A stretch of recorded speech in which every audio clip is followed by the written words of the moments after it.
Hello everybody in Daily News YouTube channel.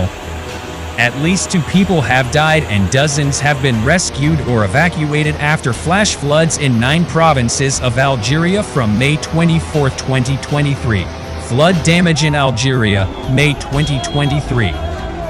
Photo. Civil Protection Algeria civil protection teams carried out interventions including rescues and evacuations in the provinces of Algiers, Blida, Tébessa, Oum El Bouaghi, Tipaza, Boumerdes, Tarf, Batna and Guelma.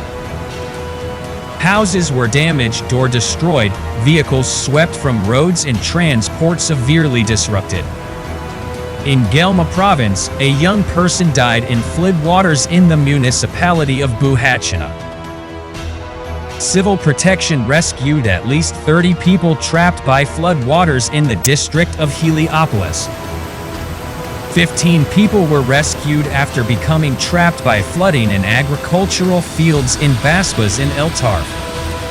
Others were rescued after vehicles were stranded in floods in Lazrou Municipality in Batna Province. Some of the worst of the flooding was reported in Tipaza Province, where roads, vehicles and buildings were destroyed or damaged.